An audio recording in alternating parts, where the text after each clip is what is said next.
Welcome back to another episode of Life with Lamb. Today I'm here with Monique Bevan. How you doing? Hello, I'm good.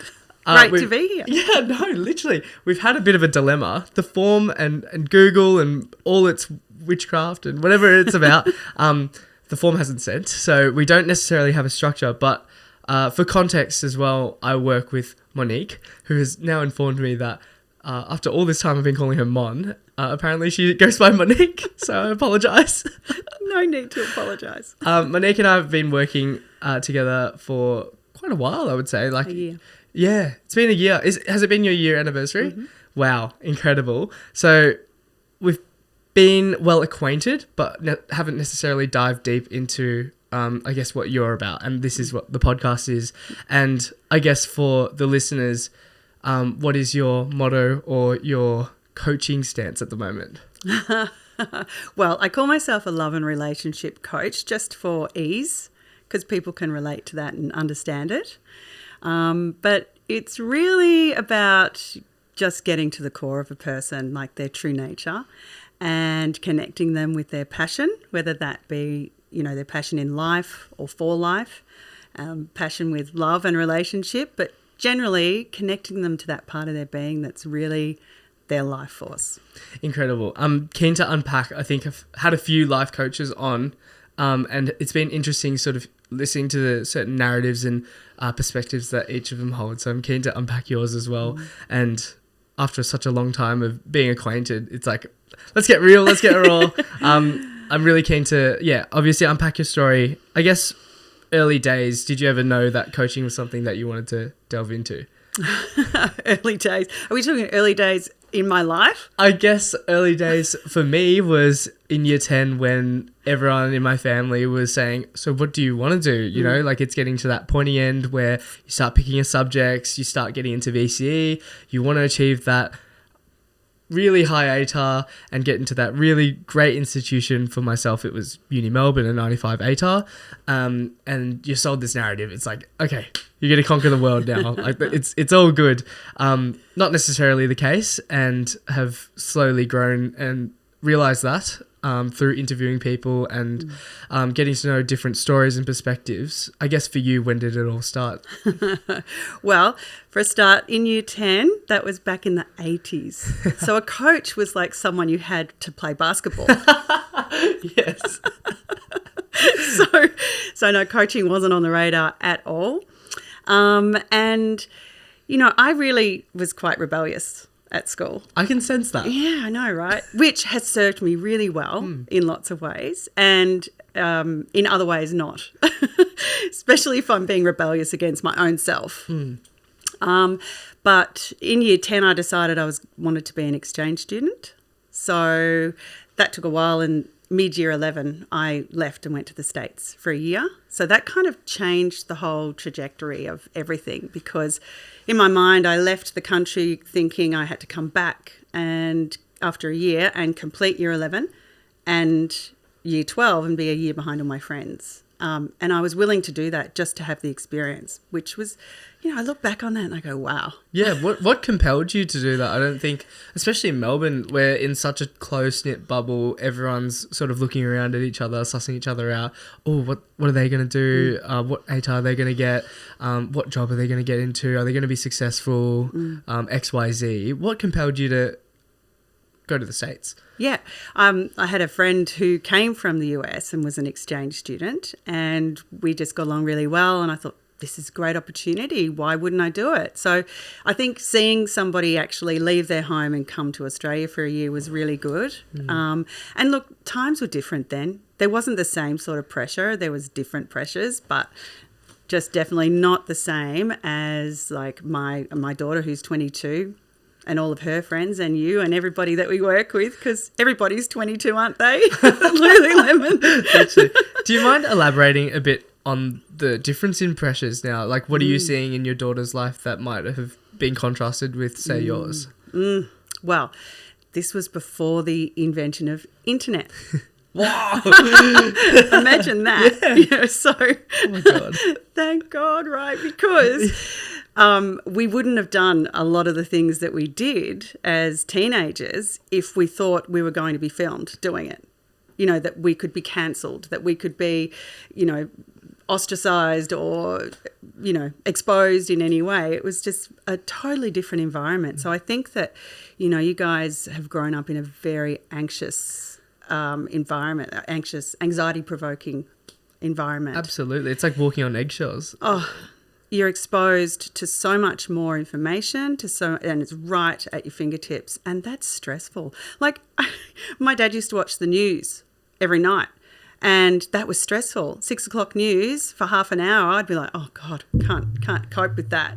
There's too much war and everything going on, and I just like chose not to watch the news because it was stressful. And now you guys are 24/7 being bombarded with whichever platform's feeding it to you, you know, and it's this feeding. And if you get down a algorithm, it just feeds you the same stuff. So then, you know, this very narrow focus can happen for some people, which is detrimental to their mental health. Absolutely. Much simpler times back then, or Yes. I guess like in its own right, in that sense that you, don't get personalized emails or personalized marketing where it's just going to feed you the same stuff that you're subscribed to over and over and over again. Yeah. Well, when I studied marketing, the biggest thing was direct mail, where we actually had computers. We did just where we could actually. No, I know you laugh, right? But it's true. It's true. I remember my parents saying when they all got TV, they sat around the TV because, you know, there was only one person in the street who had one. I'm like that with computers. My generation's like that. I'm like, oh. Anyway, that was the latest thing. You got a personalised letter in the letterbox. Oh my gosh. But that would have been an incredible experience. Can you talk to us a bit about like the euphoria of sitting around this mysterious thing that, I don't know, has access to the interweb or the internet? The computer? Yeah. Well, it didn't have access to no, the it computer. didn't even have. Okay, I'm jumping too far ahead. You're Hey. going way too far ahead. All right, put it in context. Okay, go on. When I was at university, okay, so we'll backtrack a little bit and I'll tell you, I went to the States with that view of I had to come back to Australia and complete year 11 and 12. I left the country, I left Victoria and went to Sydney for a 2-day orientation program with returnees from the exchange program. And they said, if you get into year 12 in the US, you can then apply, do your Scholastic Aptitude test, which are recognised internationally, and apply as an international student to university. So that's exactly what I did. Incredible. So I got straight into university when I came back from the US, and while all my friends were stressing out doing VCE. So I managed to escape that whole stress, that pathway where you had to have this amazing score to get in. So I'd not done any exams and I entered into university. So it proved to me you really don't need all of that stress in order to perform well in uni or life generally. Like, I think just stress as a thing that we do to ourselves is so pointless. Absolutely. So I got into a degree in business. Okay, incredible. And I think that eases a lot of minds, particularly for people who are a bit younger and experiencing that. I saw my brother sit all the university exams. Oh, sorry, not university. Oh my God, I'm getting ahead of myself. His VC year 12 exams. And he's a pretty cool and calm, collected kid. Like, I really respect the way that he went about it. But just the pressure from even my year level as well, if I reflect back, some kids were just drawn to their desk and just like wouldn't leave and would mind blank during exams and just would not be able to perform. And then it's just this like cycle of just cram. I do understand this, but at what level? It's just like a what do they call it? Rote learning? No. Rote learning, where it's like, oh, I've just written it over and over and over again, so it's now just embedded, but there's nothing. You make a great robot. Exactly, right? And that's how we're programmed as well. Whereas you see people who might not necessarily have done the best at school are looked down on it, but then end up going to uni anyway through a different pathway. So it's like, it's not even all that. Like, they offer university through that entrance level because they want to get kids in education and pay off a bit more money. Yeah, and there's this pressure to do it fast. You know, like life's gonna, you know, you got to get in, get your uni degree then get a job and then get the house and then have the kids and then have the career and then die. Essentially as well. I know, right? Yeah, and it's just so fast paced as well. Like everyone has to get shit done pretty much. Which I like that attitude, but when it comes to a life sense and your life timeline, no one timeline is going to be the same. So it's hard to enforce this narrative on people without having people experience stress. And you talk about stress a lot. Can you elaborate a bit about it? Like the stresses in your life, what you're seeing in today as well? Yeah. So after I finished uni, I was on that pathway of like, right, got to get busy, got to get life happening. And I was just keen to get life happening. So I think when you're not aligned with what your heart really wants, it becomes very stressful because you're then trying to meet everybody else's idea of what is good for you, you know. And if you haven't got the connection with what's good for you for yourself, then it makes it really stressful. So I was quite happy and life was quite flowing for me in a lot of ways. And I wanted to, when I finished my uni, I wanted to go into advertising. So I just, you know, got all the opportunities as they came. I'm incredibly, you know, I feel very privileged for the opportunities that I've had over life. And so, yeah, I got into advertising. And that was stressful because you had to perform and, you know, I wanted to climb the corporate ladder and I was doing really, really well as an account manager and that was great. Life was good and that was good stress. That was like, you know, performance stress. And then, of course, you know, there's anxiety about, oh, am I going to make enough money? What am I going to do? I'm going to move out, things like that. I didn't travel as a young person. I kind of just, because I'd had that year overseas, I think I just wanted to come in and just work and climb that corporate ladder. And then one day I met my husband and I fell in love. And that opened my eyes to, and he did as well because of the person that he was, just opened my eyes to what's valuable in life. And I then looked around all the people who were in this agency and majority of the senior people at the time were men. And it was a very, very toxic time to be in an advertising agency and to be in the corporate environment as well, you know. And I think I was a little bit just... To sit down and be in a corporate role was just going against my grain. As much as I wanted to have this career with lots of money and opportunities, I just was just rubbing against me, which was really unexpected. I didn't anticipate that at all. So, yeah, love kind of opened my eyes to different values. And so looking around me, I just went, oh, my God, these people just don't inspire me. And I looked at other women as well who were in the agency, and there was one woman I was at the time only in my early 20s, and she was coming up to around 30 and she was contemplating having a baby, but she was terrified because back in the day, there wasn't maternity leave, like paid maternity leave or anything like that. And breaking your way back in to a career was really challenging because lots of things happen. Absolutely. When you become a mother. Particularly as a woman as well. Yeah. Can you elaborate a little bit on, okay, firstly, why business? What struck out to you? Was it just something that was what everyone else was doing? Because most certainly I was like, well, I got the grades for it. I might as well go into something that's like pretty prosperous that wasn't medicine. I didn't have an interest in that, but it was like the next sort of high achievers realm that you would enter. I would say same reason. Yeah. Yeah, same reason. My eldest sister she'd also done a Bachelor of Business and I really admired her and looked up to her a lot. And my dad had his own business, like he was an auto electrician but he ran his own business, which I thought was pretty cool back in the day. So, yeah, I really aspired to having a career, something that I could just progress in and that there was a ladder to climb, you know, so... yeah, that's why I chose business. Yeah. But I chose to specialise in marketing because I recognised I had a bit of a creative flair, so I wanted to actually work with creatives. So I didn't really want to sit down and crunch numbers. And even though I had to do a lot of numbers in the business side of things, Bachelor of Business, but didn't want to crunch numbers.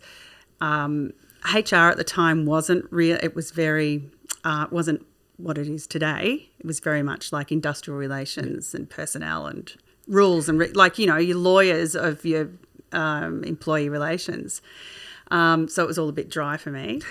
So I wanted to be in the fun environment, playing with creatives and going out for long lunches, like seriously long lunches. It's just, you wouldn't believe what goes on. I love that. I think, on that note, like we can both relate as well. Like I never saw eye to eye with like punching the numbers and everything. I think nowadays you see, I guess like marketing take a spin where there is an importance on numbers as well. Like everyone's all about like the social media, the SEOs, like how much conversion you're getting and all those different metrics and ratios that you have to be on top of. But yeah, for the most part, it's like I've always enjoyed the creative aspect. So love that about it. Yeah. Talk to us about, I guess, the patriarchal corporate scene and what it was like being a woman trying to climb the corporate ranks. Like were there... I guess, blatant opportunities that weren't passed over to you because you were a woman? Oh, yeah. Can you talk to us a bit about it? There was. I definitely experienced that, missing out on promotions because, it was very much a boys' club, particularly in advertising. And... Yeah, there were occasions where, as an account manager, there would be an account director and then there'd be more senior guys, very few women. I was just the one in the skirt sort of thing. Although certain people in the organisation were, they'd recognise my value. But yeah, different times. But one time I remember getting incredibly angry because the account director decided to take my client out to the football. Right, so they would often go to the football and into the corporate box and everything, but then after the football, took them to a strip club. And that one, they didn't invite me to the football for a start, and secondly, they probably would not have gone to a strip club if I was there. But it was just that thing of like, wow, so many ways of inappropriate, even back for that day, like seriously. But I think, a lot of that behaviour did stop not long after I left. Okay. That kind of environment. So feeling overstepped and sort of invalidated for the value that you do bring to a company, how did that impact you? I guess you mentioned yourself as quite the rebel, quite outspoken, related to the creativeness, and very flamboyant, I think. Like that's the image that I'm thinking of when I think of you, Monique. You can call me Monique. Jeez, it's like taking some unlearning to do. But I guess like when I think of you, like quite the flamboyant character, how did that impact like your ego and everything? Like how did that make you feel? You're quite qualified for these roles and positions and you're being overstepped by someone who, I don't know, is just a man. Yeah. Like what's the difference? Yeah, it just opened my eyes actually, and I didn't want to fight. I just went, oh, this is not for me. I actually don't want to. This is not my fight to fight. I kind of just went, what else is there for me? Because like I said, my eyes had been opened anyway to other values and to love, and so I was like, well, the world's my oyster. Like, why would I get caught in this particular paradigm doing this thing when it doesn't feel right for me? It doesn't feel true for me. So, not only did I look at the people around me and say they didn't inspire me, the whole setup didn't inspire me. It was like, what are we actually doing in advertising? What are we selling? Like, I don't know whether I just want to sell cheese, How do I feel about selling cheese? How am I going to feel if I'm selling something that is not great for the environment? How am I going to feel when, I don't agree with a client and their product, but I've got to be their account manager? So, I started to really question a bigger picture when those things came towards me. Incredible. And I think a lot of people do get to that stage where they do start to question like the environment that they're in, but they don't have the courage to necessarily make that step and understand that there is other opportunities elsewhere. I'm not sure if you're too familiar with like the sunk cost fallacy. No. it's something that I've realized, especially going through university, where the more you put into something, the more attached you get to it. So with my university degree, it was like, okay, I finished first year, really hated it, did not enjoy it at all, but there's 2 years left. I might as well just finish it. Yep. And then it goes to second year and you're like, geez, like that was so uninspiring. I hated that. But I've got 1 more year to go. So it's like I might as well stay in that and continue, right? Yeah. So you've worked, obviously your business degree, you've achieved that. And then you've wound up in an advertising agency for how many years? Just a couple. Oh, just a couple. Yeah. Okay. So it wasn't like too attached. But what advice would you have for people who can't necessarily find that courage and are really attached to something that they've put so much effort into? Well, find the courage for a start to actually have a good look about what it is that you really, really want. Like, what are you passionate about? What lights you up, and go for that. And don't worry about what the norm is, like what people think you should be doing or how you should be doing it, just because your parents did that or your friends are doing this and this is the path that's been forged. You know, you might be one of those people that creates something completely original and new, and you know, all of these things are coming into your life, stimulating that to come up into your consciousness to actually take that action. So courage is number one step with that. How do you go about finding courage? I think when I've spoken to a few life coaches, I remember Trang in a few episodes ago, she likes to fall back onto like a deathbed legacy sort of thing. So it's like when it's all said and done and you're on your deathbed and you look back at what you've achieved, will you be proud of it, or will you be left wanting more and wanting more accomplishment and achievement to come your way, but you didn't necessarily go out and do it? How do you find that courage? Do you have any techniques that you use yourself? Oh, for me personally? Yeah, it's about staying focused on what it is that I really, really want to create in my life. And I love, there's the deathbed analogy. Yes, that's great. There's also the recent one who's like, do it for the plot.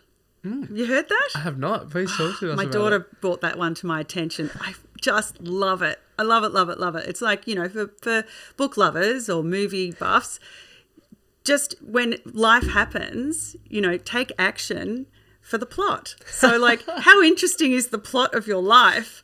And when you're reading books and you're watching movies, you're like, oh, wow, what a life that person's having, or that's amazing, or how courageous are they? So if you keep that in the top of your mind, like, do it for the plot. Do it for the plot. It's outrageous, but I'm going to do it for the plot. Like, this is going to be a great story I can tell one day. Oh. So there's that. But I mean, I have a whole system of how to stay focused and how to be courageous and how to be aligned with what your heart really wants, which is a whole other discussion.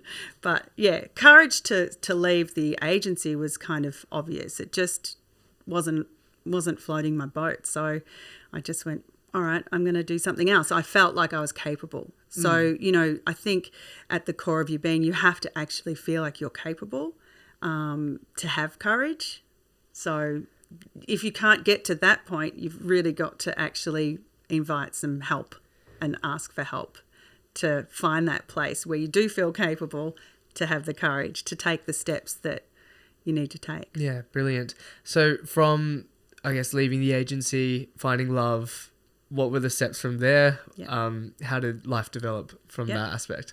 So I just decided I would follow something that interested me, which was natural health. So I don't know, I just sort of came across a book in my first boyfriend's mother's bookshelf about by this guy called the Nature Doctor, Alfred Vogel, right, who was this Swiss guy, the founder of Bioforce, which is a herbal company in Switzerland. And I remember reading the book and going, oh, this is really interesting. Like, this is fascinating. What an interesting approach to health. Because it was all talking about nature providing everything we need, because we're part of nature, and we're providing everything. It provides everything that you, as part of nature, needs to actually restore health. And I was like, wow, I really like this. And it was this very thick book. So every time I was there, I was like reading it. And then I'd forgotten about it for a long time. And then I remember I was, before the days of internet, I was trying to... I said that. Yeah. I know. I was trying to determine, like, what's my strengths? What are my things that I'm interested in? And I remember there was some questionnaire thing that I filled out, and it kept leading me towards health and well-being or creative endeavours and careers and pathways. So I was looking to re-educate myself in something, and I came across naturopathy and herbal medicine. So I went, well, that's what I'm going to do. I'm going to be a full-time student. I'm going to go back to school. I'm going to study naturopathy, and I'll look for a job, just any job, part-time or whatever, or keep my eye open on the newspaper because that's where ads were for jobs. At the back of the paper. On the classifieds. Yeah.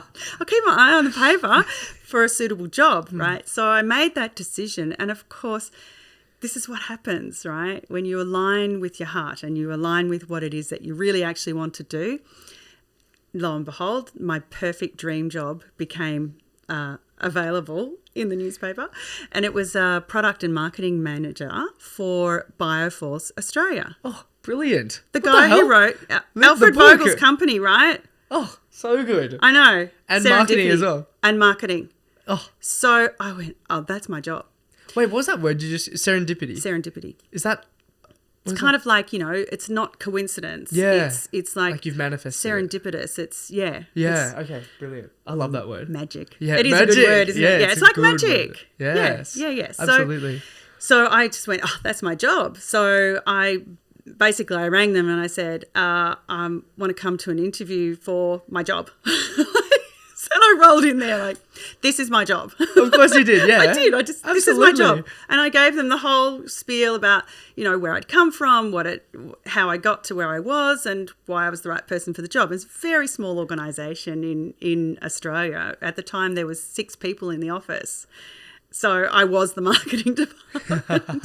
And it was a new role, a new position. And they wanted someone more senior, they told me later after they gave me the job, they wanted someone more senior, and but they were just like taken by my enthusiasm that I'd claimed the job as my own. Absolutely. So they actually, before I'd even enrolled in any courses, I got this job because enrollment was coming, like it was months down the track, and they said, we'll pay for you to study herbal medicine. So there I was, enrolled in Endeavour College of Natural Medicine, and being paid full-time to study it and full-time job as product manager. So good. Do you ever look back at that experience and wonder, like, was it chance, was it luck, or was it meant to be? Well, those sorts of things have come very naturally to me. Like, once I decide on something and I'm really clear, life just comes to meet me, and opportunities just come through people, through events, through different things. And it's only been in recent years that I've really understood the mechanics of that. Please talk to me about it. Because it's part of what I do in coaching. Yeah. Oh, Jen. yes. So it's incredible. Book in. Oh, book in. Yeah, literally. No, it's one of those things. So I recently finished university, and I feel like the energy that I've put out for content creation, podcasting, and editing, it has all just come full circle, and it's just started to align and connect the pieces a little bit. I've always felt super lost in what exactly it is that I wanted to do, but posted like a reel here and there, and a company reached out and they're like, we want you to make some content for us, like that'd be incredible. And I think the pieces are slowly falling and starting to piece together as well. And I don't know, like the mechanics of it. I'd love if you had an opportunity to share, but obviously understand if you can't. But I think there's such importance in being able to like be fully aligned in something because the opportunities start coming your way. Absolutely. Well, I love that for you. I think that's fantastic. And your perseverance and tenacity to keep going with it, even if things look like they weren't happening, you're just like, no, just keep going, just keep going. And I wonder, like, were you listening to a part of yourself that felt intuitive, that felt like, just a little whisper in the ear says, just keep going? Oh, absolutely. It wasn't even an intrinsic thing. I had a chat with Ben Hargreaves on the podcast as well, and he grew his following from 2,000 followers to he's now sitting at, I reckon, like 300, 400k followers. Taking photos of cars and doing something that he loves, just documenting it, and is able to quit his full-time job. Wow. And he's just taken life by the balls and seriously just gone with it, and it's paying off. So that conversation there, and many conversations that I have on this podcast, have just kept in the back of my head, and I've just held on to that, no matter how hard it is when, say, like an episode doesn't do too well, or a post doesn't do too well, and you're like, damn, like I put in all the hours for like that, and it's like, well, yeah, you do it because you want to keep sharing these stories and make it that reality. Because you're passionate about exactly, it, right? because I'm passionate about it. And I sat at the start of the podcast a couple of years back being like, what is my passion? Like, I don't know what it is, but I think I've found it. Like, talking to people, uncovering stories, navigating this thing called life is like my passion, and I want to share as many stories as I can to other people so that they don't feel as alone in the whole process of life, because it's confusing. It's hard. You judge yourself and you feel so inferior to other people because they're achieving such great things. But you look at yourself and you're like, well, what am I doing? And it's like, that's not the case at all. And we're all on different trajectories. Yeah. Yeah. Oh, I love that. I love hearing that, because passion is one of the things that's like, I help people find their passion, and that's exactly it. You've just been following your heart, and you're not letting it down. You're not letting it go, because it's there, and you're staying the course to actually bring to fruition what your heart really wants. So I can't remember what the question was, because I was totally absorbed in listening to you, Jaden. Sorry, I just took over for a second. Sorry. I don't normally do that, but I have that effect on people. I really do. People just start to tell me stuff. Yeah, well, it's seriously, that's incredible as well. I love that. But it's lighting me up that we're having this conversation as well, because I think it's so important, the idea of passion. Yeah. Well, there is actually a system or a structure. So if you look at the whole view of the world, and oh gosh, I'm going to get all existential here. Go on. So my view, in my form that I thought I sent to you that you didn't get, Yes. I said, an important thing that you need to know is my view of life is that I'm a spirit or a soul having a human experience, right? So that actually informs my view of the world, my perspective of the world. So with that in mind, there is a whole reality going on that's energetic. That's like, this is structure. We have structures, but it's energy as well. So we have form and essence, and those two things exist together. And if you create a structure like, say, if you look at like a river, you've got the river bank, which is like the form, and you've got the river, which is the flow, or the energy that flows through it. So if you understand those very simple elements, this is trying to explain something that's really complex. You're doing great. It's making sense. Okay, that helps. Great. Excellent. Excellent. So if you want to manifest something, if you want to make it manifest, a structure, something in the world, there is an essence that you connect to. So you might have a vision, for example, for yourself. And for me, that's about connecting to your heart space, which is, to me, connecting to your true nature, the part of you that's not conditioned, that's not, stuck in ego, that's not limited. It's an unlimited aspect of self. It's even what Buddhists would call consciousness. So connecting in with that, your soul, if you like, finding out what that is, that the evolution of your soul. So your soul wants to evolve in life. I look at it like I'm here on a journey to evolve my soul. So there are things that I need to do in this life to actually have that happen and to have my best life. So I'll go on a vision quest, listen to anything that, I go to a specific place to see what's there for me in the future.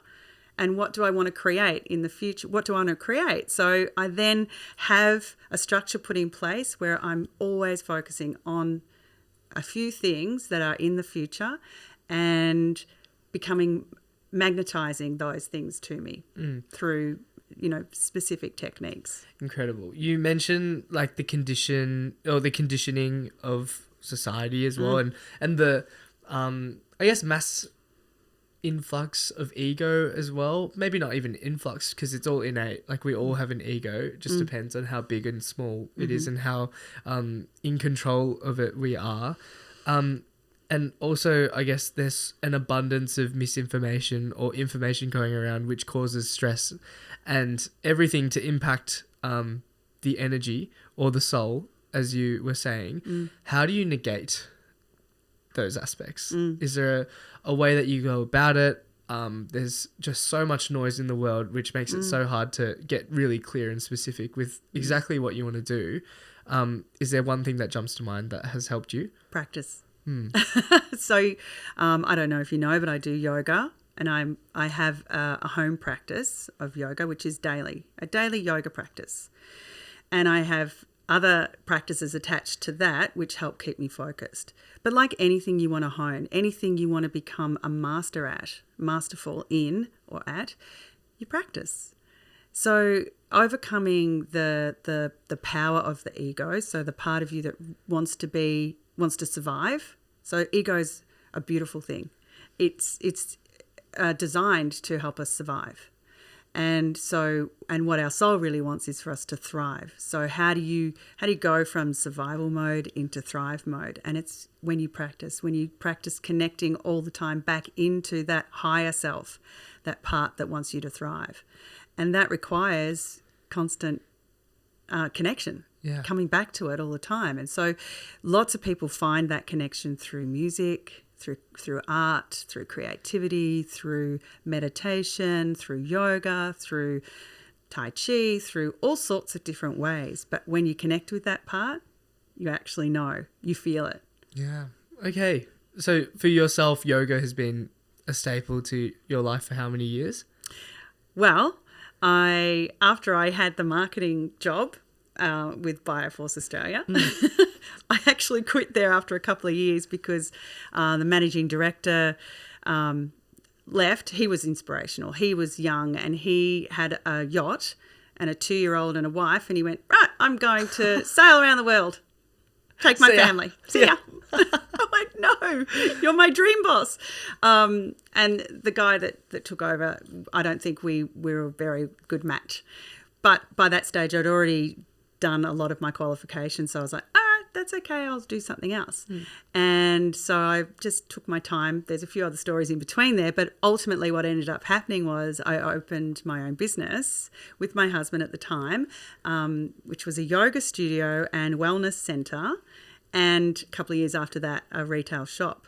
And I had the last time I'd done yoga, when I opened this business, the last time I'd done yoga was in grade 6. Oh, wow. Right? So it was like, and it was one of those things where there was this woman called Swami Saraswati who used to be on TV when I was a kid in her black leotard, and she'd be doing yoga morning, which was, that's pretty progressive for for the day. Although it was the 70s, so it was like... Everyone in their flare pants. Yeah, it was still a sort of bit fringe. Fringe. It was fringe. And even in 1997, when I opened the business, yoga was, still there, but it wasn't huge. Nothing like what it is now. And it was one of those serendipitous things. I had no intention to have a yoga studio. I wanted to have a shop with a couple of rooms out the back for naturopaths.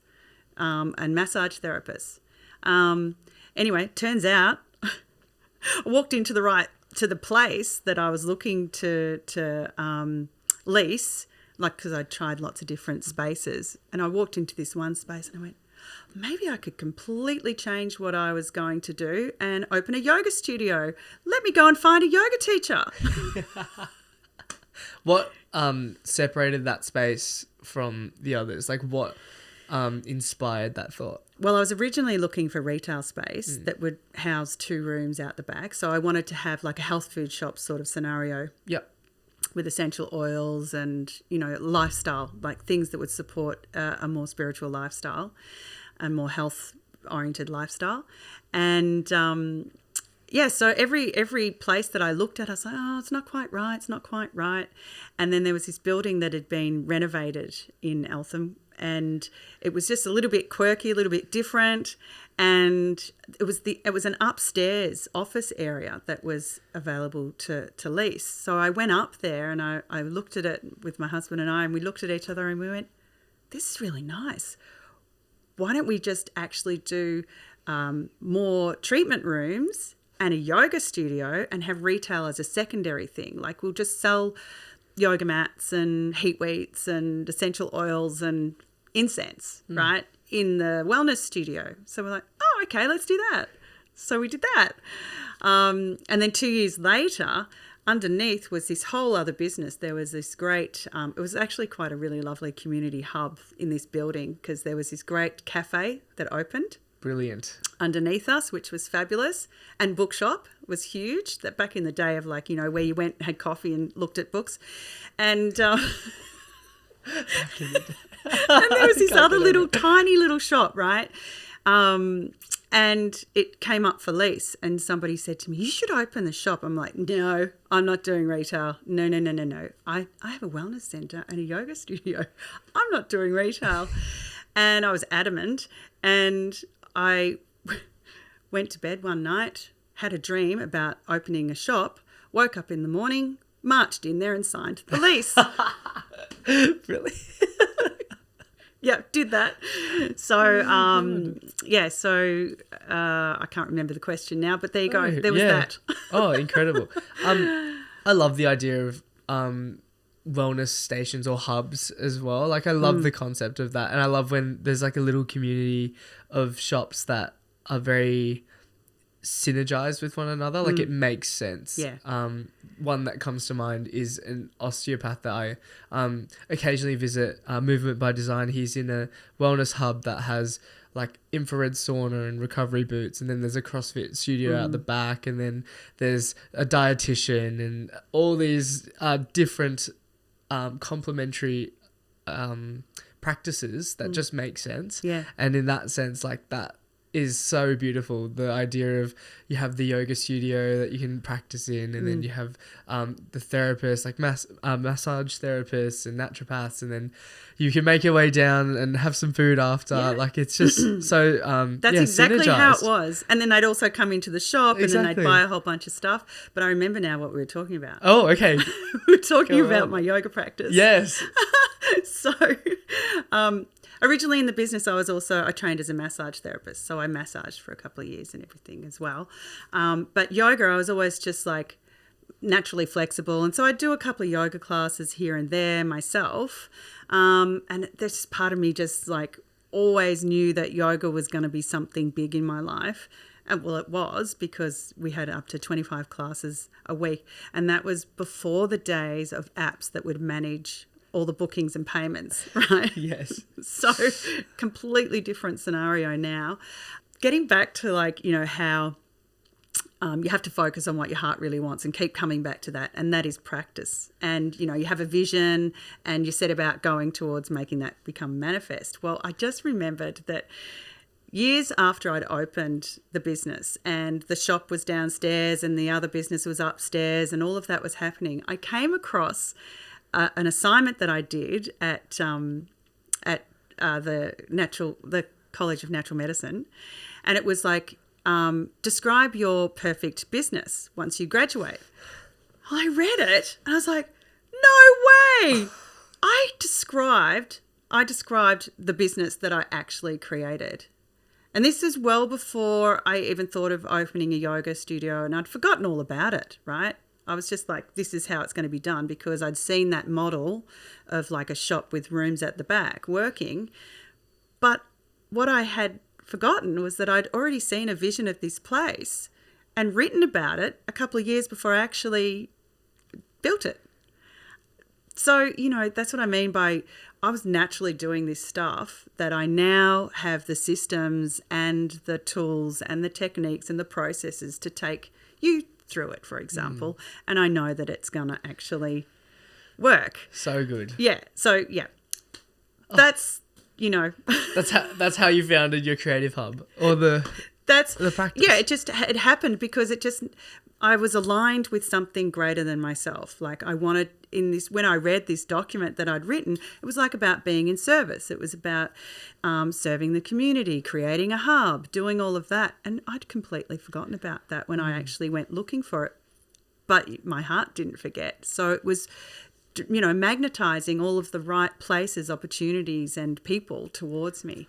So that was a very long period of life that I had the business. That was overall 19 years. 19 years. So you closed up shop 2016. Still pretty fresh, I'd say. Like for a business? Yeah, I ended up separating it into two different businesses to sell. So after having two kids and, you know, trying to have a life and run these businesses, which were very labour intensive and, you know, without mind-body apps and things like that. How did you actually sign lots of employees? How did you sign people in with classes? Did people just show up? Oh, no way, pen and paper. And then it's just like you show up or you don't show up. Yeah. You call and you say, I'd like to book into a class. And the receptionist says, great, can I take your details? Wow, so you'd have to hire a receptionist as I well. had receptionists, yeah. So, you know, 2 years after opening, I opened the shop. And then 2 years after that, I had my first child. And then, and so I had to basically either give up being a mother and being, you know, one of the most influential people in my child's life. I had to give that up or employ people to do jobs that I was doing. So that's what I did. Yeah. And I managed all of the admin stuff and, you know. Incredible. Was that a difficult choice to make in your eyes? No. Yes and no. Like, this is the thing that I constantly, you know, come back to. It's like, what do I love? What do I love the most? What do I value? And, you know, when it came to love or money, I wish I could say that I was able to do both. And there are people in this world, and that's like one of my things that I really want to embody, is that capacity to do both. And I'm in a different stage in my life now anyway. So, but back then it was like, I'm going to have to forfeit some money in order to do what I love. And at the moment, I love this child and I want to be one of the main influences in her life. I don't want her to be brought up by childcare. That's just the choice that I'm making, and there's nothing wrong with that at all, with people who make those choices, or if they have to make those choices. Just for me, that's what I wanted for me. So it was difficult in lots of ways because financially it was a strain. Because you mentioned there wasn't maternity leave, and plus you were running your own business. I was running my own business as well, so it's just like no super, no maternity leave, none of that. So, well, I had my husband, so he was involved in the business in the early years, and then eventually he was like, he's a carpenter, and being stuck inside all the time was just too hard, didn't like it. So, you know, he then went out and was doing other things. But at one point, I had 40 people working from that place. So some of which were employed and others were contractors. Yeah. At any stage of your life other than when it did happen, did you envision yourself running your own business? I know you speak about sort of writing it and describing your dream place, but was that like an oversight? Was that something that you never really considered? You were just writing it for the sake of the assignment? Well, I think when I made the decision to actually study herbal medicine and also study massage therapy, when I was still employed, it was with the view to become self-employed. To be a business owner, well, same sort of thing. You're self-employed, you own a business. I've always had leadership qualities. I've always been a leader. So it kind of felt natural to me to have my own business because my dad had his own business, small business. So, yeah, I was enthusiastic about it, but it wasn't like, you know, I woke up when I was 17 and went, I think I want to have my own business. Absolutely. It's funny as well, the upbringing perspective as well, especially the parental figures and how influential they can be on a child. I always fall back on like the alcoholic dad rhetoric where it's like if you have a dad who's an alcoholic, then you're either going to become one or you're going to stray completely away from it. And it seems that from your dad's perspective, he ran his own business, you took inspiration from that, and that's the journey that you're going on. And I see like my mum doing entrepreneurial things, like doing PT with clients and running her own business, as well as doing PT hobbies, PT gigs on the side as well. I take inspiration from that, and that's like a life that I see fit as well.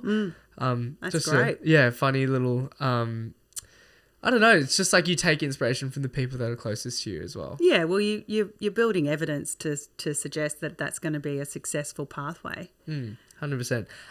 And what inspired the selling of the businesses? Had you just had your time sort of go over it at the end of it? Yeah, I did. I was totally over it. I really was. Well, at least you're honest, yeah. Well, true. You know, like I was very passionate about it for a lot of years because you could not have had a business that long and be successful at it if I wasn't passionate about it. And every couple of years, I would recreate my role. You know, just I'd go to the next thing. I'd always have something next that I wanted to create, that I wanted to do. And I set the business up in the beginning like as if it like a franchise. You know, so I wanted that to be the model. And then, you know, I had a business plan and everything in the beginning, and with the view to maybe expanding and selling that model to people. But the model was flawed. Let's be honest. In the day, it was flawed. At least you can look back at it and be like, well, yeah. I think there's still a lot of businesses that operate that way, the same way in the same model that mine was operating with contractors and all of that. It's a little bit better now because you don't need so much reception staff and things like that. But and also you've got the internet. And you've got. It's just, you know, you're not necessarily having to trade time for money. Absolutely. And that was predominantly the limitations on that business. And so it wore me out. Yeah. It wore me out. I was burnt out in the end. And so all my passion was gone. Yeah. Was there a particular moment that sparked that loss of passion, or was it just the idea like of just a progressive, like a snowball? Yeah. It's like, it's burnout. I had burnout. So I was like, no, I've got to let this go because, it just wasn't inspiring me anymore. It was draining me. So I sold that part and that's another great serendipitous story because, you know, everyone said, oh, you know, it's not good times to sell small business. You'll be lucky to get anything for it. Don't get your hopes up. Get a broker. Do this, do that, blah, blah, blah. The way that I ran my business, because it was like a healing center and I was on my spiritual journey at that point, when I opened that business. So I was approaching business from a very different perspective anyway, listening very carefully to the signs and listening to my heart. Again, what's aligned for me. And I just felt really confident that it would be suitable for, say, a chiropractor and their partner to buy. It would be a great business for that. And I actually described exactly, you know, who I imagined would really thrive with this business, would really like do well with it if they were both a professional couple and both therapists and married and, you know, wanted to have this business. And when I decided that I was going to sell, I was like, right, I'm serious. I'm selling this business. I'm letting it go. I'm done. Within 2 weeks, I met this woman. She came in and she was from interstate, and she came looking for a massage position because her and her husband were wanting to move to Melbourne. And as I'm talking to her, I'm like, I don't think that you actually want a massage position. I think you actually want your whole centre like this. And she went, oh, I really do. I said, do you want to buy this one? Because her husband was a chiropractor. What the fuck? That's crazy. And she went, I think I do. Seriously, I sold that business to that woman. Oh my God. So like that's... because I was fully in alignment with my truth. This is what I wanted. And, you know, I'd gotten the vision. This is like the person. And so I recognized her when she arrived. I was like, oh, you're the person.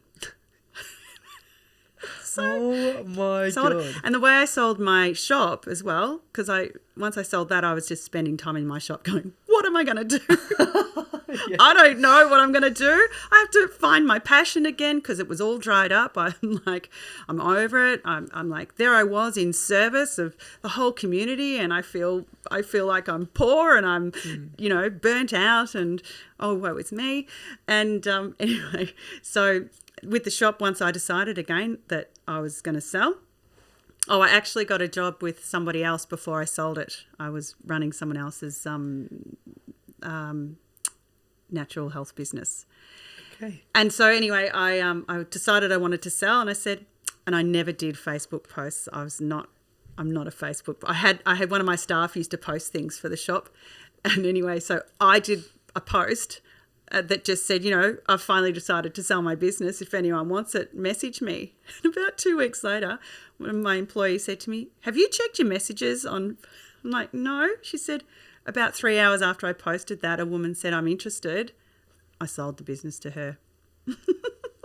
I think it's a testament to the community that you were able to build in like such a strong hub as well. So and people talk, what is it? News gets around that there's this new health center that, or not new, but there's a health center around, really great location, and people have eyes on something that you are doing because essentially you might be living the dream that they want to live. So incredible how everything sort of unfolded, and the way that you were manifesting everything, or the way that you were so in line with everything and it just fell into place. It's something that's so hard to come by in today's day and age, with so much noise and just distraction and opinions and back to practice, full circle. Exactly. That get in the way. I still get people coming up to me, especially working at Lululemon, because yoga. So many people will come and say, I recognize you. Where do I recognize you from? And I'll be like, I have seen that happen. Yeah. So good. I'm like, oh, are you from Eltham area? And they're like, yeah. I said, sentient being, and they're like, yes, that was the name of my business. So so we impacted thousands of people with what we offered at the time. Like, it really was sort of the beginning. We were very fringe at the time, and now it's mainstream. It's just like extraordinary the way yoga is so mainstream. And it was really only just flourishing through the 90s and early 2000s. So we were ahead of the curve. No, you really caught on. You're like the innovators in the product life cycle. I love it.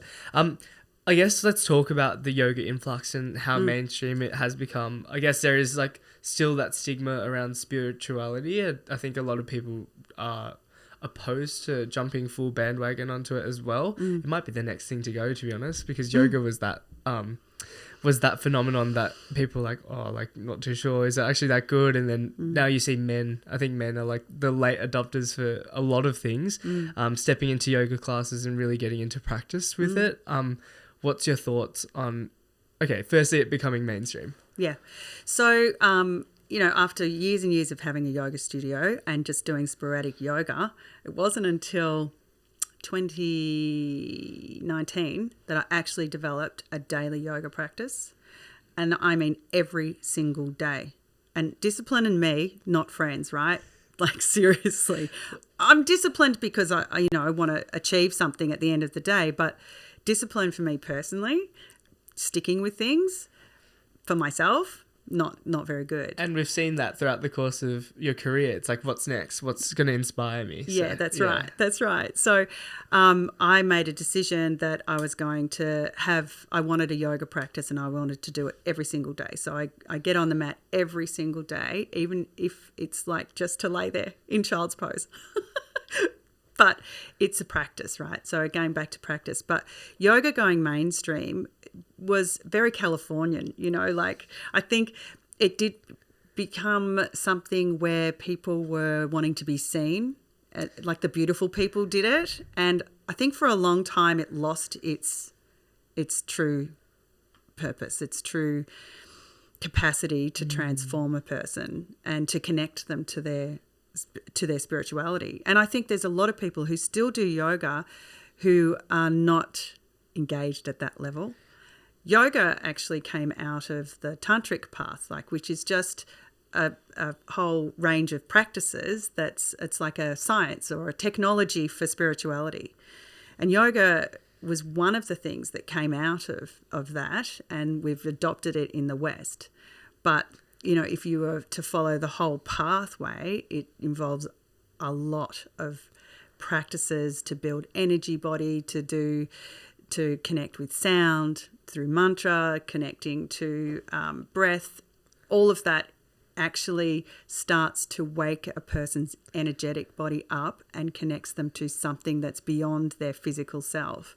And I think I'd love for that part of yoga to become mainstream, and that, it's not a fringe thing to be spiritual, because it's really funny, because I have been spiritual for since my early 20s. That's all I know. And I've hung out with people who are just in that whole reality. So I've really lived in a bit of a bubble.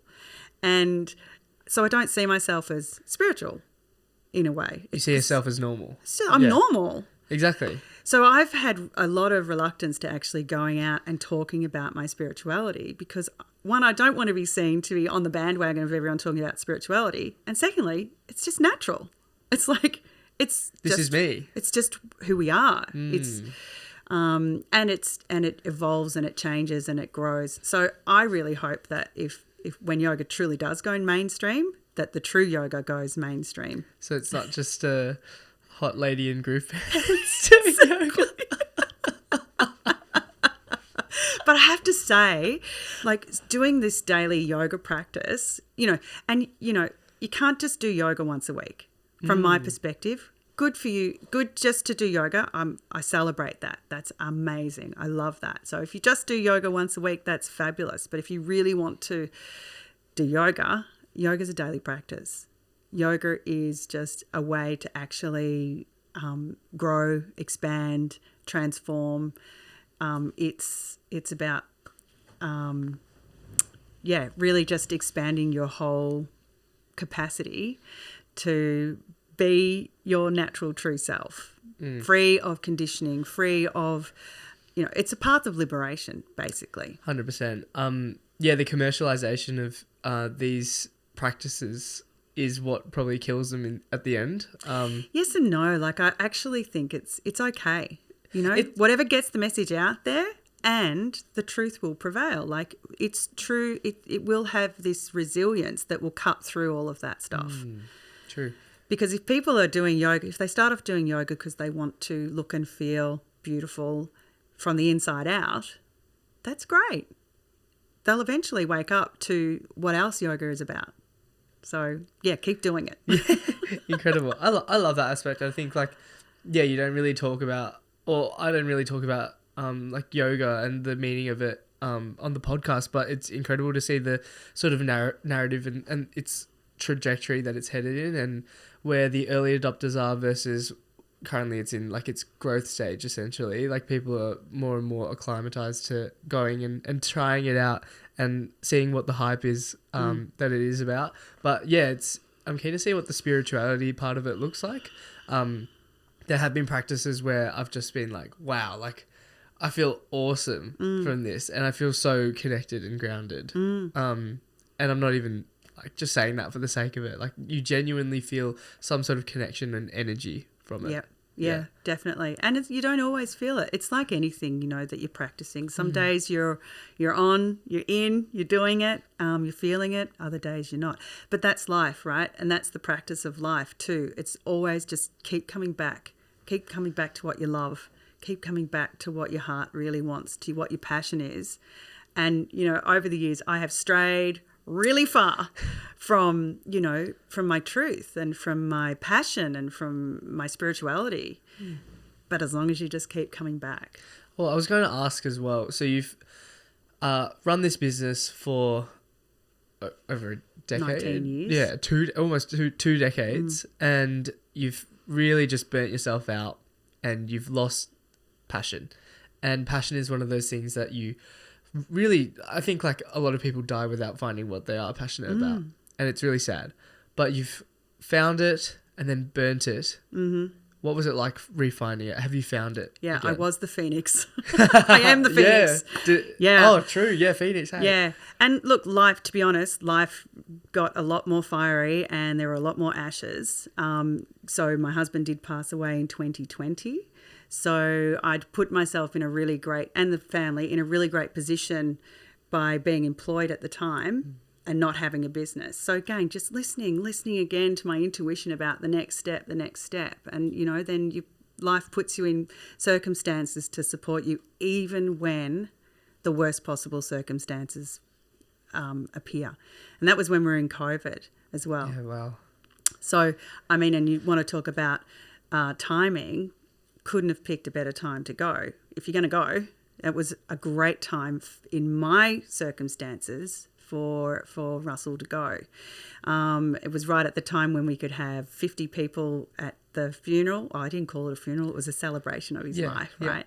50 people, and we could have interstate people as well. And I had resigned from my work, so I wasn't working. And I was able just to be on a sabbatical, basically. What does that mean? Means I was just doing yoga every day and meditation and walking for like 6 hours a day. It meant that I could just fully surrender to the process, fully feel it. And I actually had quite an extraordinary mystical experience at the time of his death. So there's been a few mystical experiences that I've had, you know, in my life where spirituality is not a concept for me. It is actually my lived experience. And that was one of those pivotal moments. Talk to us about Russell. I didn't realise that was the case, and I'm so glad you've shared. Can you talk to us a bit about his impact on you and how he's managed to support you throughout this whole journey? Yes. Oh, bless him. So like I said, I fell in love. That was probably when we came together, he and I, back in 1994. So that's nearly 30 years ago. And I said to you that I recognised, I fell in love, and that changed my whole view of the world. So basically meeting him changed everything for me. And then we created the business together.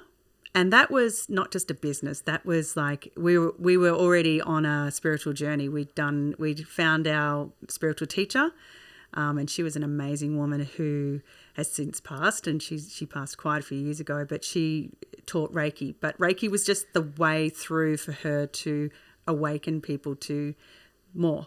And so we had this great spiritual community, and Russell was very much part of that. He used to teach meditation, and he had amazing command of energy and healing work, and a massive heart, like big heart. So all the way through the business, he was the support, and he was kind of like the quiet achiever in the background, you know. And I always said, people would always think it was me, but it really wasn't. It was he and I together, and we really felt like we had we talk about life between lives. So if you look at life as a reincarnation, you know, your soul just keeps going. We always felt like we made an agreement before this life that we were going to do this together and have a spiritual marriage, and then that would go on and on forever, right? So we did a lot of work together where we really connected with each other's soul. So we had a very conscious relationship, and we worked on that at that level, and it was a beautiful thing. And we had lots of beautiful spiritual moments together. And so when he passed, he just dropped his body. But he was still, like, energetically, I could still feel him. Like, he was totally still there, as if he was talking to me, standing next to me, talking to me. So it was quite profound and extraordinary. And so that's why I say I was blessed at the time, because I would just be in communion with him every single day. That's how I felt like. And my heart actually, it was like it exploded in lots of ways. Yeah. Kind of like it broke and it exploded and it opened. And people talk about, you know, spiritual awakenings and spiritual Kundalini awakenings and arising. and it's when those energy centers actually activate and open. So I felt like I had a very expansive spiritual experience at that time. And I was fortunate enough to just swim in it, just to be immersed in it for actually quite a few years. I didn't emerge out of that until I got a part-time job at... Really? Wow. Yeah, so through that time, I was doing a lot of online training with William Whitecloud, who he wrote The Magician's Way, and he's the one who has the structure of how to manifest things. Right? So I've had a lot of training with him around intuition development, and that was all online. And then I did a lot of training with a woman called Layla Martin, which was the love, sex, relationships coaching training. And so I wasn't working, just training and immersing myself in my spiritual practices. And just feeling. And wow. Experiencing and, yeah. Thank you for sharing. Journaling. Yeah. A lot. A lot of journaling. A lot of journaling and a lot of a lot of revelation, a lot of understanding, I've got journals upon journals upon journals of things that would just come to me that I just download, information on how things work, how things are. And yeah, so now I'm at that point where I'm looking to actually bring all of my training, all of my experience, all of my connection, including my spiritual marriage that still exists with Russell, so all together and offering that in its next incarnation, really. How hard was it to feel like he was still there, but not physically? It was strangely beautiful. If anyone's going to leave their body, you want to feel like you can feel them still, because it's it has its inherent challenges, obviously. But if you felt what I felt at his passing and for the months and months afterwards, you'd be like, oh my God, I want to feel that all the time. And the thing that would trip me up, that would make me upset, is like, oh my God, we had that opportunity to feel like this when he was in a body, So it was like all of the limitations between, say, okay, so if you're looking at life, we're all one, that oneness, that feeling of oneness that people talk about in spirituality. Have you heard of that? I have, yeah. Yes. So that feeling of oneness was what I was experiencing. Okay, so it was, but that's possible. That's possible here and now in your body and in my body with another person. Wow. What the hell? How are you feeling, Jaden? I'm feeling like, I'm not overwhelmed, but it's so interesting and fascinating. Yeah. But how are you feeling in your body? What's happening for you? What's happening? I'm just really curious, I think. Just nervous excitement is how I would describe it. It's I can feel it a little bit. Yeah. Oh my God. And so you've sort of not crawled, but had this really immersive experience where you're trying to find what that passion is and trying to make the right steps into finding what exactly do I do now. Do you feel like you're at a spot where it's time? Yeah, it's time to actually launch into it. I think I had this vision for myself a couple of years ago when I did the first work with William Whitecloud. He runs a program called Create Your Destiny, by the way. It's very good. But, I can teach the same sort of stuff too. Anyway, he actually, one of the things I offer is a vision quest, and it uses his techniques and tools to actually take you there. And the vision that I had, the vision quest that I took a couple of years ago, or several years ago now, that's all coming to fruition now. And so I feel like 2024 is going to be a big year. Care to disclose?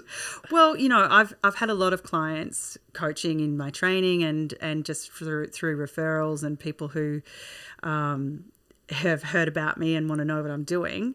But next year I'm actually launching programs, going to be doing more one-to-one programs, so for passion and purpose coaching, and also with couples for love and relationship. And I can do deep dives with people who just feel drawn to work with me.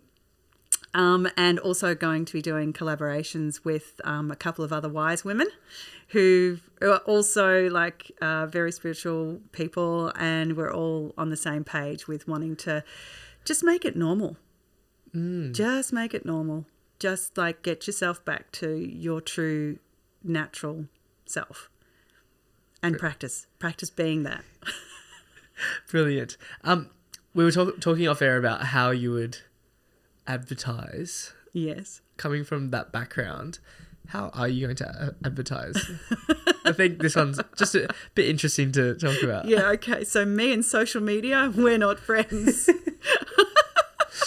Get your receptionist to do the Facebook post. Oh, we're so not friends, but I know that I have to engage at some level to do that. Yeah. Like if you went and looked me up on Instagram, you'll find I have 0 posts. But I've had a profile for a long time. It's a fake account, guys. And you'll see my Facebook account and you'll look on that and you'll go, who is this woman? What does she really think? Because I'm not. So I do have a website and I am going to do warm networking. Warm networking. Warm networking. Look, it's a new word for just referral based. Oh, okay, cool. Word of mouth. Word of mouth. Brilliant. Yeah. I think it's the old-fashioned way. It's the old-fashioned way, but it's one of the most effective ways. Like that's one of the best ways. I was talking to, I think the episode will be out, but Tash was talking about how all the undercover spiritual guiders or leaders or I'm not too up to date with the lingo. People who are masterful in that realm. People who specialize as well. They don't have the profiles and they don't necessarily overtly monetize it and say I'm going to fix you. Like I have the solve to all your issues and you're not broken. So the ones that are a bit underground, lay low, they're the ones to trust. It feels more true to me, but there's also there's a lot of value in being seen. 100%. So, it's about walking that line between, am I trying to stay small? Or, is it true that I don't want to be on social media being out there? And I have huge resistance to being out there and talking about what I do and how I do it and what's my niche and all of the marketing stuff. This is a good start. I do have in my vision a podcast because I love that, because it is just talking with people, and it's amazing, as you would know, what comes out in these intimate conversations. It's like, I love that. I love it. Lights me up. It fills my cup up, I think, just like hearing people's stories and just what they have to say as well. Mon, it's been an incredible chat. I want to thank you so much for your time. Before we conclude, is there anything you'd like us to end on, particularly for people who are maybe feeling a bit lost in themselves, haven't quite discovered their purpose in life, still navigating that idea of, like everyone else is doing such big and greater things than me, but what am I doing? Having that imposter syndrome. Is there something you'd like to leave on? Yeah, I think that, don't worry. Like, it will reveal itself. And just connect with what you're passionate about. And if you don't know what you're passionate about, just start exploring different things and seeing what lights you up. If you sit there and think about it too long, you're not going to actually find anything. You're actually just stalling. So for me, it's about, just connecting with what lights you up. And if you don't know, trying a whole bunch of things. 100%. It's that stalling phase that always gets people. I think, say in a podcasting instance, it's all about, I want to grab like the latest camera so that I'm able to record it, or the latest mics and those sorts of things. But being able to just put yourself out there, try the things that you might not have tried previously, and just seeing whether you like it or not, because at least you either like it or you don't like it, and then you know that you don't like it, and then you can move on to the next aspect. So, and I think learning to listen to your intuition. So intuition's something that grows when you take action. So you get an inkling about something, you get a feeling, you get a thought, you have a whisper, and if you act on that, that intuition grows. So when you act on it, you get evidence that, that actually worked. What else? What other little whispers are there that are being, sent to my consciousness for me to act on? So it is about listening very carefully. And when you hear the message and you say, oh no, I can't do that, or oh no, I don't want to do that, that's when you have to really listen and push your growth edges, because it is, again, it comes back to the evolution of the soul. Like, what are you here to evolve? What do you evolve. When you evolve, I evolve. And when we both evolve, the whole planet evolves. And let's face it, we really need evolution in the right direction. So like listening to your heart, listening to those little whispers and taking the action, and then letting life actually show you that you're supported. Brilliant. Mon, it's been, an absolute pleasure unpacking your story. I feel like we did a really good job for no form and off the cuff. I appreciate you sharing your journey about, everything really far out. What didn't we go over? I think it's a testament to your character. Like, you're such a flamboyant figure who's like a go-getter, and just the way that you've approached life, firstly flying overseas as well to become an international student, and then coming back and not really aligning with the corporate world and understanding that wasn't your true alignment, and then really just finding and listening to the intuition and discovering your why. And then I think the narrative around when you have found your why, it isn't necessarily an infinity gauntlet or something that lasts forever. It most definitely can lead you into burnout. And I think that's such an incredible perspective to have, where you've faced burnout and then you've taken the time to rekindle yourself and regather, and now you've found another passion. And it just proves that, there's so many different pathways to life, and there's no one cookie cutter way to go about it. And as humans, and as I think young students, because that's what the demographic is here, take advice from Monique, because she has so much to offer. And I really appreciate your time. Thank you, Jaden. I'm so grateful for the opportunity to sit and chat with you, and thank you so much for having me on your podcast. You're an inspiration. Jeez. You are. Thank you very much. You are. Big heart. Big heart. Oh, I appreciate it. I'm going to do my advertising now. Yeah, so you go for it. Be sure to follow at Life with Lamb podcast, and we'll catch you in the next episode. Yay. Thank Thank you. Thank you.